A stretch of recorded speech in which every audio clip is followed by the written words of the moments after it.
అందరికీ నమస్కారం అండి. అప్పుడే ఎండాకాలం వచ్చేసిందండి. ఈ వేసవి తాపం తట్టుకోలేక చాలా ఇబ్బందులు పడుతున్నాం కదండీ! దానికోసం నేనొక శీతల పానీయాన్ని రెడీ చేస్తున్నానండి. దీన్నే షరబత్ అని కూడా అంటారు. దీన్ని గోంద్ కటీరా అంటారండి. ఇది ఒక 4 బిళ్ళలు తీసుకోవాలండి. మన అదేమంటారు కలకండలాగా ఉంటుంది ఇది చూడ్డానికి. ఇది ఒక 4 బిళ్ళల్లాగా తీసుకొని దీన్ని రాత్రే నానబెట్టేయాలండి. ముందు రోజే నానబెట్టేస్తే ఒక గ్లాస్ నీళ్లు పోయాలి దాంట్లో. నీళ్లు పోస్తే ఇదిగో చూడండి కనపడుతోంది కదా! ఈ విధంగా అయిపోతుందనమాట ఇది. ఇట్లాగ అయిన తర్వాత మనము ఒక స్పూన్ మాత్రమే, ఒక గ్లాస్‌కి ఒక స్పూన్ ఏస్తే సరిపోతుందండి.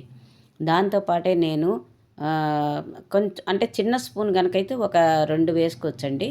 పెద్ద స్పూన్ అయితే ఒకటి వేసుకుంటే సరిపోతుంది. దీంతో పాటు నేను సబ్జా గింజలు కూడా వేశానండి. ఈ సబ్జా గింజలు కూడా మన ఒంటికి బాగా చలవ చేస్తుందండి. ఎండ తాపం మరీ విపరీతమైపోతోందండి.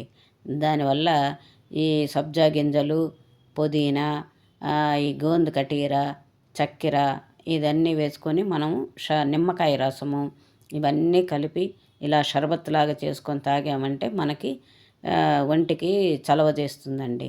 ఆ ఎండ తాపం అంతా తగ్గిపోతుంది. వీలే ఇప్పుడు అన్నీ కొబ్బరి నీళ్ళు తాగడము, మజ్జిగ తాగడము ఇలాంటివన్నీ చేస్తే ఈ వేసవికాలం ఈ శీతల పానీయాలన్నీ తీసుకుంటే మన ఒంటికి చాలా మంచిదండి. ఇదైతే చాలా తొందరగా జీర్ణం కూడా అవుతుంది మనకి. చక్కెర బదులు తేనె కూడా వేసుకోవచ్చండి.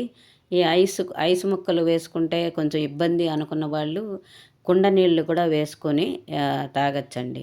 బయట తీసుకునే పానీయాల కంటే మనం ఇంట్లో ఎప్పటికప్పుడు ఇలాగా ఫ్రెష్‌గా చేసుకొని తాగితే ఆరోగ్యరీత్యా చాలా మంచిదండి.